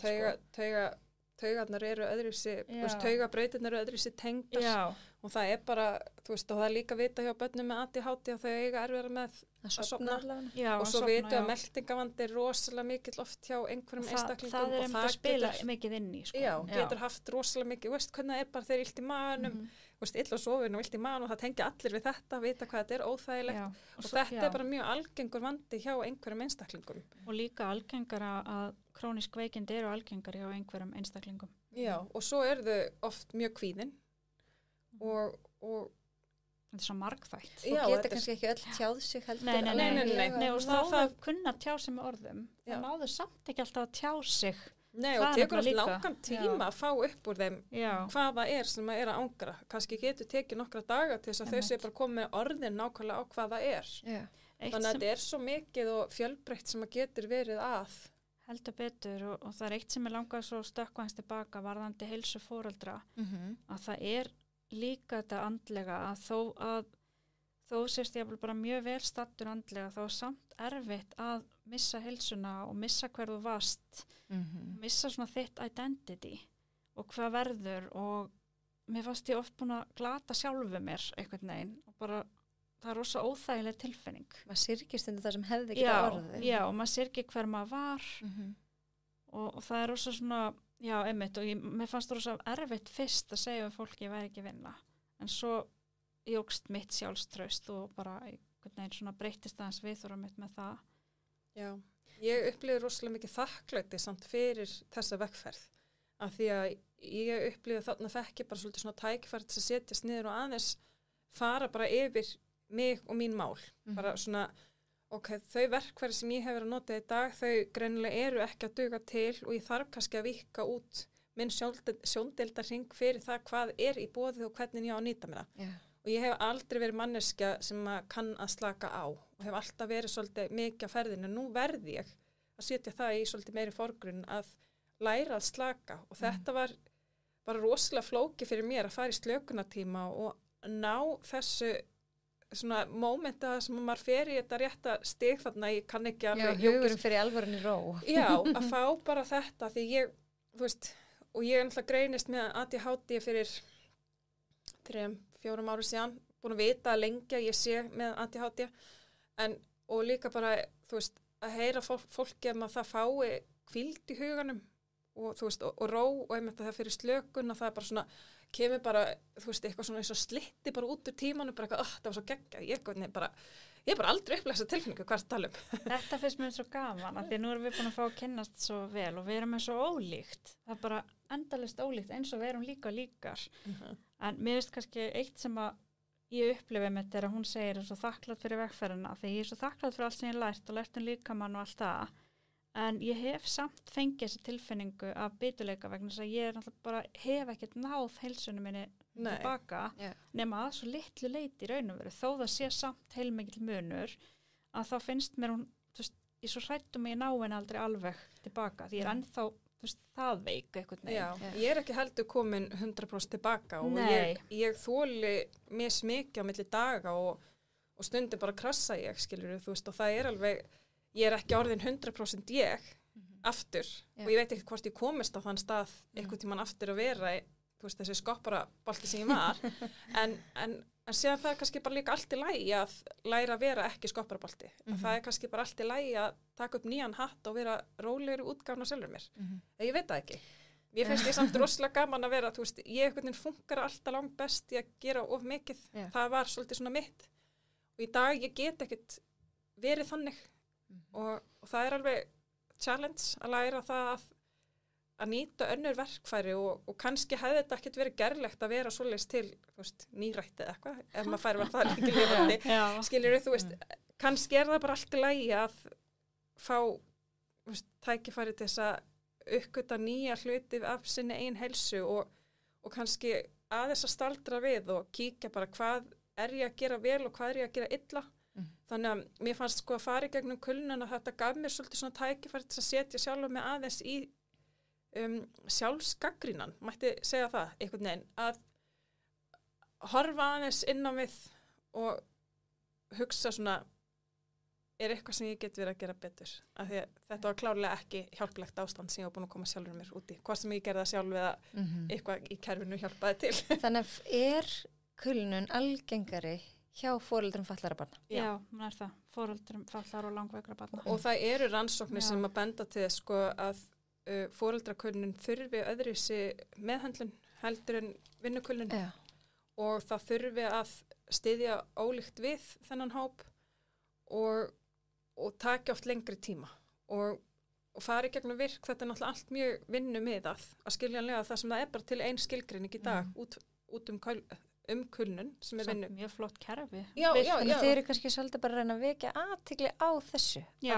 Til eitthvað öðruvísi kulnun sem þurfi þá öðruvísi verkfæri. Og ég held að þau sjáða alveg, sko, þú veist, eins og inni á virkmuna, þau eru allan í mínu tilfelli að velja betur inn námskeið og svona hluti sem að passa meira fyrir kannski það sem snýr að því að vera undir langvarandi streitu sem ég er ekkert endilega að fara að minnka með að snúast inn á annan vinnumarkað eða fara í annað starfi eða eitthvað, hvernig sem það er. Þú veist, þannig að ég held að það gæti verið öflugra starf þar inni ef þetta væri viðurkennt bara allan heim, skilur, sem það er ekki. Já, svo er nefnilega annað sem ég upplýði með þetta því að í svo mörg ára þá hef ég haft mikinn áhuga á heilsu, andlegri og líkamlegri, þannig að ég er mjög ung þegar ég byrja að huga mjög vel að minni heilsu og var bara á allan hátt borða frekar hollt, hreyfa mig og hlúa vel að mér og líka búin að minna mjög mikið í mér andlega, þannig að veikindin mín komið svolítið flatt upp á mig og það sem ég upplýði þegar ég fer inn í kerfið er svolítið svona að mér fannst í stundum bara komin hreinlega lengra en sérfræðingarna sem ég var að hitta og þá meina ég þetta ekki út að sérfræðingarnir vissi ekki neitt heldur, þau voru bara ekki átt að segja á því bara ef ég væri svona veik þá er ég bara klárlega ekki að borða hollt eða hugsa um mig. Þú þekkir þinn líka. Já, þannig að það var eitthvað nefn bara já en þú veist hvenær ertu að leggjast upp í rúm, maður verður að hafa svefnrútínu og ég er rosa rútínumiðuð og var ekki að drekka áfengi í mörg ár eða þú veist ekkert svona óreglu dæmi bara alveg. Þannig ég var svolítið svona hissa á því líka og þá hugsaði vákvæði mitt inn í svona endurhæfingu og það að gera ráð fyrir því að það er ekki allir sem hugsa illa um sig sem verða veikir heldur ég var alltaf að reyna að útskýra aftur og aftur þetta væri bara svolítið svona streitu aðstæð sem ég er ekki við að fara út úr. Það þyrfti raun að vera meiri stuðning bara. Já. Þannig að hvaða ráð hafið þá til foreldra á fjórðuvaktinni þú veist sem kannski eru bara að upplifa þetta þau séu á leiðin í kulnun eða þá bara að, þú vita kannski ekki svona á því sjálf, því maður veit það ekki fyrir að það er klessur á veikinu. Kannski skoða með hvaða álagspunktar eru og fara rosa vel yfir það. Það sem hefur hjálpað mér mjög mikið er að skoða bara mjög dítala og skrifa niður bara alla álagspunkta, bara sem manni finnst ekki eins og vera álagspunktar og hugsa bara litla þætti líka hvar maður getur létt á. Ég hef nýtt mér mjög mörg þannig ráð. Það er til dæmis bara ryksuróbot eða líka minnka kröfurnar, það er mjög erfitt eða þú ert manneskja sem vilt hafa mjög fínt og hreint í kringu því og svona ég er alveg þar að bara svona virkilega bara þarf ég að skúra út í hornin og ég hef náð bara góðum árangri þarna. Ég var aldrei sér ég keimaður. Nei.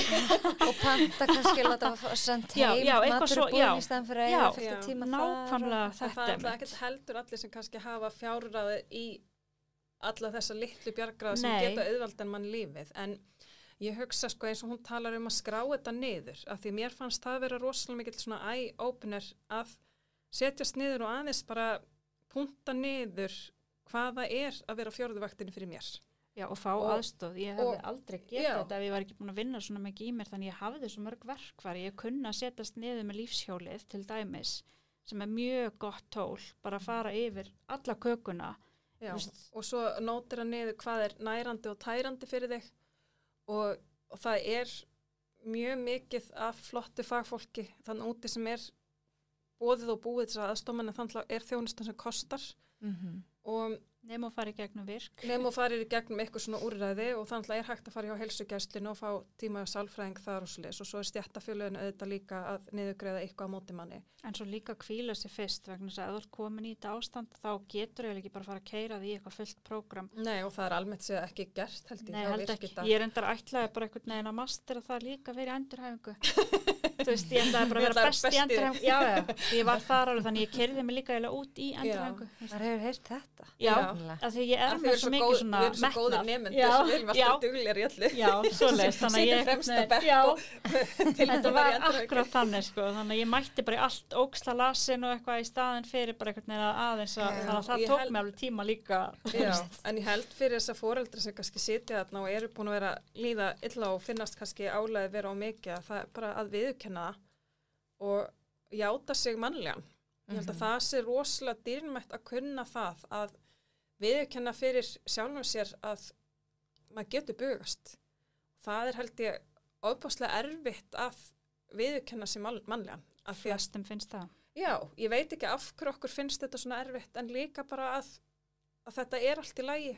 Mér má líða svona og það er ekki einangra sig. Held ég það mikilvægasta sem ég myndi senda þarna út er að leita til ykkur, þú veist, senda skilaboð jafnvel á okkur, bara hvert sem er að félagslega heilsan er svo dýrmætt. Já, að vita að það er fólk þarna úti sem er tilbúið til þess að leiðbeina og aðstoða og einn göngutúr, hann er ekki að fara að leysa heimsins vandamál en hann vissulega getur komið með meiri ró inn í líkamann. Já, þarna kemur einmitt inn á þetta líka að það er eitt sem ég hef verið að læra mjög mikið í mínu ferli er þessi eini göngutúr má líka vera 10 mínútur ef orkan er mjög lélega. Og má setjast á bekk. Má setjast á bekk. Ég miklaði þetta alltaf svo fyrir mér, ég get ekki hringt í neitt eða fara í göngutúr með ykkurum að því ég get ekki verið á pari. En að segja bara, og ég lærði þetta bara góður vinkonu minni eiginlega því hún hringdi mig og hún var eitthvað slæm í fætinum og hún sagði ég get bara svona 10 mínútur og ég alveg má það? Það hittar mig alveg, ok, og ég bara tók þetta algjörlega til mín og ég hefði viljað læra þetta fyrir, ég viðurkenna en þetta... Betri seint en aldrei. Já, af því að það fari ég frekar að einangra mig og hætta að hitta kannski vinkonur, af því ég miklaði það fyrir mér, ég gæti ekki hittar í 2 tíma. Já, og þetta er langhlaup, ekki spretthlaup og það er ekki einhvern veginn svona, það er enginn að afhenda okkur bikar þegar við erum áttara fyrir það að hafa verið alltaf dugleg. Það er enginn að fara rétt að byggarnum fyrir það að sleppt er að fá því súkulega kökuna. Nei. Þú veist, þetta við erum svolítið svona, við viljum svo mikla viðurkenningu. Já, við viljum alltaf reyna að vera ógeðslega dugleg og standa okkur vel okkur svoleiðis en þú veist, lífið er erfitt og við erum öll að gera þetta í fyrsta skipti og þetta á ekkert að vera auðvelt alltaf og það eiga að koma dagar þar sem okkur líður shitty. Og þetta er ekki alltaf eitthvað Instagram fallegt og skemmtilt líf. Og meina, þú veist, þegar maður horfir á fólki, þegar maður horfir á fólki í útlöndum og það er að senda tásumyndirnar og allt þetta og maður er alveg bara, ég væri svo til í útlöndum. Og svo hugsa maður, já en, þú veist, þú ert ekki svo í þínu rúmi, þú ert kannski bitin á moskító, þú veist, þetta er ekki alltaf þessi geggjaða glansmynd og þú brennur, þú veist, þetta er gaman en það, þú veist. Ég vildi einmitt svo mikið reyna að sýna bara á Instagraminu mínu meira svona normal hluti en svo finnst mér náttúrulega stundum alveg af því að það er svolítið stimplað að sé neikvægt að tala um veikindi, það er svolítið svona stimpillin við það, ég upplifi það þannig allavega, það er hrættum að vera stimpluð þannig, við getum kannski sagt að ég sé hrættum að vera stimpluð þannig, en stundum langar mér samt bara svona sína bara, ég er bara rúminni allan dag, þú veist bara svona einhvern veginn raunveruleikan hjá mér, að ég veit að það eru fleiri í þessari stöðu. Já, og því þá líka skilur skömminni. Það er einmitt það sem ég er að hugsa og ég hef bara verið svolítið svona þóra. Þetta hefur verið erfiðasta kontentið, sko. Já, og við hefum átt rosalega gott samtal um það, ég held núna í síðustu viku þegar var, nú verður lengri tími að þetta komið út, en það var alltaf mjög gott veður hérna í maí. Það sem við vorum að hittast og við vorum báðar að eiga svolítið oft dag og við vorum að eiga samtal um það hvað er miklu erfiðar að eiga oft dag þegar gott veður úti. Já, þetta kom okkur bara ótrúlega óvart, en það er okkur fleiri sem að hafa ekki fatta þetta, jafnvel haft orð á þessu, það finnst öllum að líða rosalega vel þegar gott veður. Hvort sem sé líkamlega andlega. Því ég hlusta á viðtal við lækni sem að sagði með þetta rannsókn sína þeir sem eru að kljást við alvarlegt þunglyndi að sólardagarnir geta verið mjög erfiðir. En þá erum við að tala um á Íslandi, sko, af því að ég held út af því að það er svona misjafnt. Svo fáir sól. Já, ég held að það sé þetta sólviskubitt sem að Íslandinga fá upp, sko. En sko með þetta aðeins í hug að því að sko, nú oft munur á kynjum og við töluðum að oft lendir þriðavaktin meira á sko mæðrunum. Finnst ykkur munur á fjórðavaktinni á milli pappana og mæðrana? Sko, það skrítið en ég upplifið ekki. Nei. Og ég er búin að tala við svo marga, ég er búin að fá að kynnast svo ótrúlega mikið af fólki í gegnum bara strákana mína og líka vegferðina. Ég er búin að hitta svo marga í gegnum bara eftir ég stofnaði miðilinu og svona. Ég er bara búin að tala við svo mikið af pöppum líka, bara fullt af pöppum. Og þeir eru kannski með aðrar áhyggjur, ekkert endilega sömu áhyggjurnar og við erum kannski að taka og það kannski gleymist líka að þeir þurfa ekkert að vera að prósessa þetta eins og við. Þannig að það auðvitað ykkur skipting hann á milli kynjana bara út frá líffræðilegum faktorum, en ég held að finnst ykkur ábyrðin vera svipuð? Já, mér finnst eins og pappar sem að ef það er komin eitthvað veikindi eða fötlun, eins og þeir taki á sig bara frekar miklu ábyrðast. Ég veit ekkert ég er ekkert með neina tölur á bak við neitt. Ég er bara að segja mínu upplifun af þeim sem ég tala við. En þetta býr samt til meiri streitu á samböndin. Það gerir það. Og það þarf kannski að vera með mjög skýra verkskiptingu. Þannig að það er kannski meira að fólk sé að setjast niður saman og heyrði. Í þessari viku þá þarf að fara með barnið þarna, hvað ætlar þú að taka á sig? Gæti verið það. Þannig að það gæti verið að sé bara meiri þetta samtal af því að ein manneskja er ekki að fara að ná sinnisöldu. Það kemur ekki til greina. En þið séð að hjónaskilnaðir verða algengari hjá foreldrum langveikra og fallara barna. Já. Er það þá kannski bara út af þessu svakalega álagi að þú veist, fóreldrarnir gleyma bara að setja súrefnisskriðin á sig og ná bara ekki að sinna sambandinu. Og oft er eins og þegar, sko ef við tölum bara hlutinu sem þeir eru þá veit ég að það er líka erfiðleikar eins og bara með kynlíf eða náin samskipti því að börnin eru kannski bara alltaf vakandi eða með svefnvandamál eða það sem það skilur eða oftar veikind og það er líka bara meiri þreyta og ef það er meiri veikindi þá náttúrulega minni tími fyrir nánd. Einmitt. Já, sko, við erum nú búin að fara svona yfir það helsta. Er eitthvað sem ykkur finnst vanta svona til þess að pakka svo saman? Setja slauf á pakkan eins og Laufey hjá Virkja segir alltaf svo fallega. Ég var að setja slauf á pakkan. Já, einmitt. Sko, mér langar allavega bara einmitt að segja að því núna erum við búin að fara bæði hindranir, neikvætt og jákvætt og allt það. Að við viljum oft svolítið svona tala þetta jákvæða og við viljum fókusara meira á það en hitt bara svo mikilvægt líka svo að sé hægt að laga það og vinna með það og svo séum bara öll að róa í sömu átt. Og það svona það sem að okkur langar, við vitum við erum kannski ekki að fara að flytja fjöllin við tvær en ástæðan fyrir að við förum á stað með hlaðvarpi bara að fá að vera partur af því að ýta samfélaginu í það átt að verða betri fyrir ef ekki okkar kynslóð þá komandi kynslóðir að róa þessum bát þannig að kannski verður auðveldra fyrir næsta að grípa í árina og fara af stað. Þannig að okkur finnst fólk alveg vera að hlusta og fólk sem við hittum, nú er ég búin að fá tækifæri að fara inn í ráðuneyt og tala við fólk þar, það er alveg hlustað, það er allir sammála en það kerfin þarf bara að vinna saman. Og það verðist vera einhvern veginn þegar kemur á þessum kerfum, þetta er orðið svo mikil bákn ykkur, þetta er orðið svo stórt, þetta er orðið svo mikið og það er einhvern veginn að beygja til vinstri tekur bara miklu meiri tíma heldur en það kannski þyrft að gera en við sjáum alltaf, það eru alltaf ykkur breytingar í rétta átt og nú bara til dæmis út frá skólamálum minna það var að vera að sinja rosalega stórum hópi barna inngöngu í Klettaskóla inn í sérdeildir og það er samt sem áður verið að setja laggirnar núna hjá Reykjavíkurborg, þau taka sér allana til og er að stofna sér bekk upp í húsaskóla fyrir 6 nemendur. Þannig að það er alltaf eitthvað og þó að við viljum að sé ekki bara neinir biðlistar og allir koma að stað, það kannski tekur bara tíma að koma okkur ángað.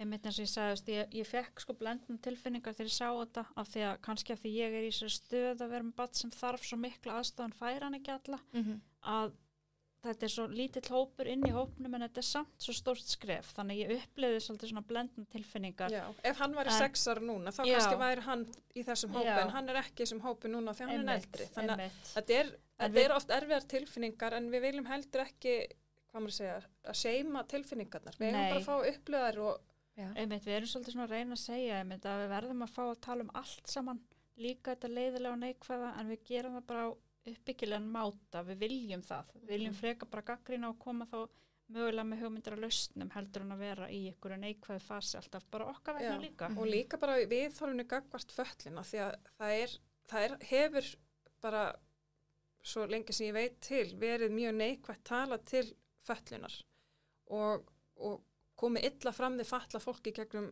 mannkynssöguna og við erum vonandi að snúa þeim báti svolítið vel við og bara ef við horfum 100 ár aftur í tíman þá erum við að tala á tíma nasista það var verið að myrða fólkið og börnin og nota það í rannsóknir og gera bara alls konar hræðilega hluti. Þannig ég er ekki réttlætt að það við séum ekki komið lengra en það er svo ofboðslega mikilvægt að við horfum ekki á fötlunina sem vandamálið. Það eru þessar hindranir í kerfinu sem eru að hafa þessi áhrif að fötlunin eins og hún í dag. Já, aðgengismál. Já, aðgengismál og viðþorf. Aðgengismál eru svolítið vítt, Já, hugtakana. Og það er ekki sorg að eiga fatlað barn. Fatlaða barni mitt eins og fallegast og besta bleika og tyggjóklassa sem ég veit sko. Þú veist, það er bara Guð, já, þetta er bara gefur, sko, þú veist, þekkjandi svo marga fatlaða einstaklinga, þú veist, þetta er bara fólk eins og við öll hinn. Já, það er oft svo lífsglöð einhvern veginn og svona, það er bara, reynsla mín. Já, mér finnst bara það að fá umgangast börn með sérþarfir vera bara eitt af besta sem ég fæ að gera í minni dagstælega lífi. Og myndi ekki vilja breyta því, þannig að ég vil frekar að við fögnum fjölbreytileikunum og reynum að skapa samfélag sem hentar öllum, vera ekki að útskúfa og vera ekki að horfa niður til fólks, heldur reyna að tryggja það að samfélagi verði bara miklu, miklu betra. Já, svona lokin, þá langar mér bara að segja varðandi skólamála, því við tölum mjög mikið sérskóla að það væri auðvitað draumur að það væri inngildandi skólakerfi og skóla án aðgreininga myndi virka, en það hefur bara ekki alveg verið að virka eins og það ætti að gera og þess vegna tölum við svona mikið sérskóla og við byggum til undirskriftalista til þess að ýta undir það að yrði sem sagt öllum þessum börnum yrði tryggt pláss, það yrði búna til fleiri einhverjudeildir og það er hægt að finna hann inn á Ísland.is og undirskriftalistin heitir bara tryggja öllum fötluðum börnum skólavist við hæfi eitthvað sirka það. Já, við erum ekki þar minnugastar, það er ekki að finna hvað við erum hálf minnislausar en listin við getum kannski sendir bara linka á hann. Hann getur fylgt með bara.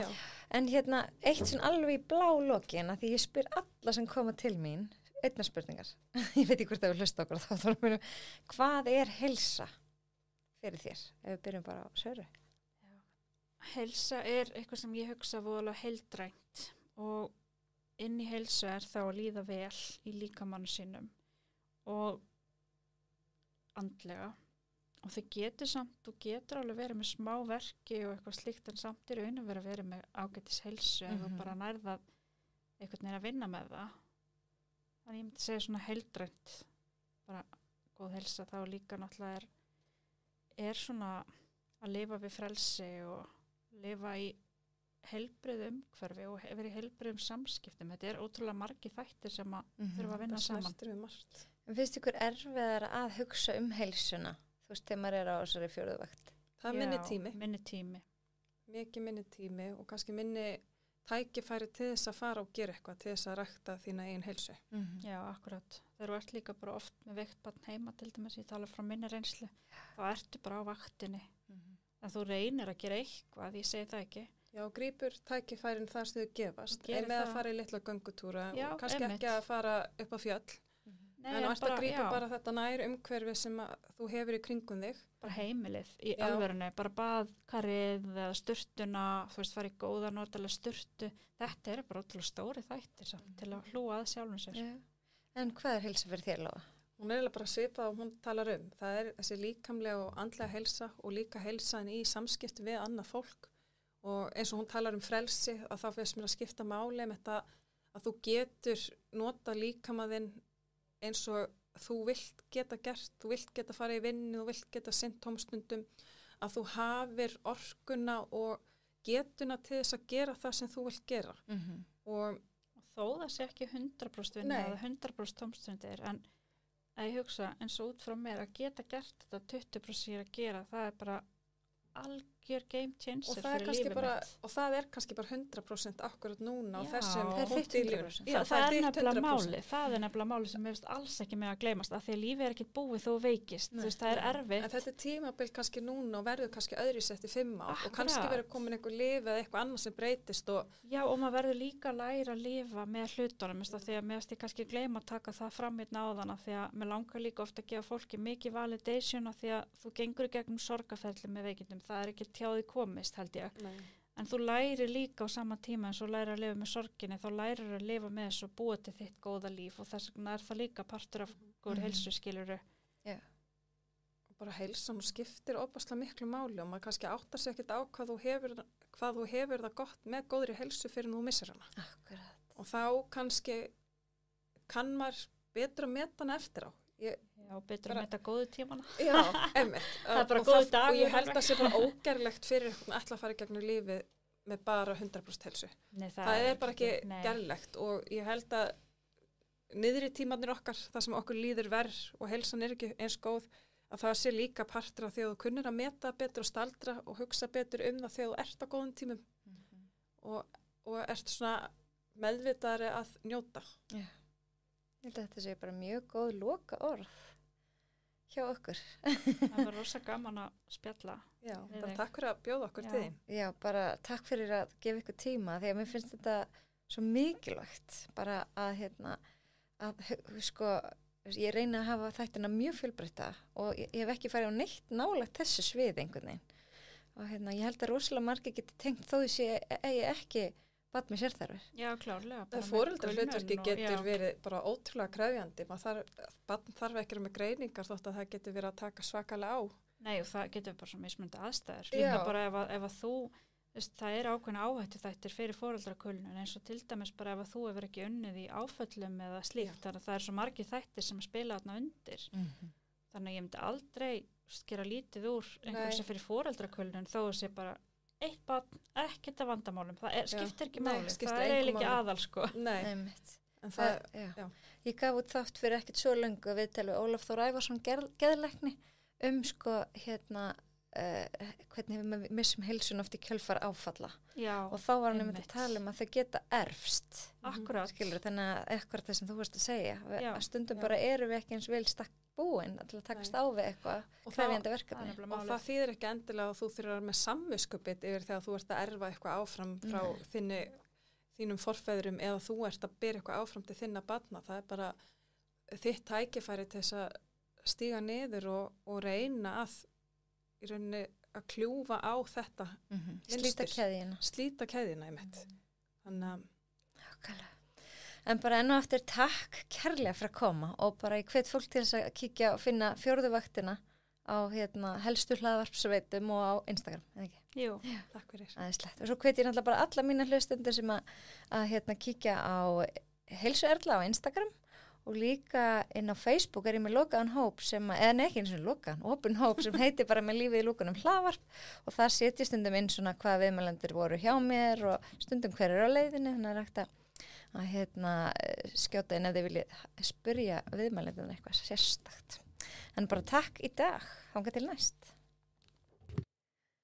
Og svo langar mér nú að skjóta inn í líka að það er sumarnámskeið hjá Ungbarnasundi Erlu 8. til 25. júlí og það er 3 vikna námskeið, kent 2 í viku, framhaldshópurinn klukkan 10, hann er fyrir alltaf 2,5 árs gömul börn, hvort sem þið hafa verið í Ungbarnasundi áður eða ekki. Og síðan er það 2 byrjandahópar, 1 klukkan 10:50 og annar klukkan 11:40. Ef það fyllist, þá hef ég tækifæri á því að bjóða upp á bæta við tíma. Síðan er það haustnámskeið sem hefst þarna í lok ágúst, 27. ágúst og þá byrjum við aftur að vera einu sinni viku á þriðjudögum og það er seinni partinn. Fyrstu tímanir byrja klukkan 3 og síðustu tímanir eru búnir klukkan 8. Og það er hægt að sjá þetta allt inn á ungbarnasunderlu.is og þar smelliði bara á umsókn og þá opnast Eibler síða með öllum námskeiðanum sem er í boði og þið sjáu hvar er laust. Þannig að bara að gera ef þið þekkið einhvern sem á lítið barn eða ef þið sjálfur eru með barn að kíkja í Ungbarnasund Erlu, þið skoðið aldrei eftir að sjá eftir þeirri ákvörðun. Ég er búin að kenna Ungbarnasund í 19 ár sjálf og þetta er það skemmtilegasta sem ég geri.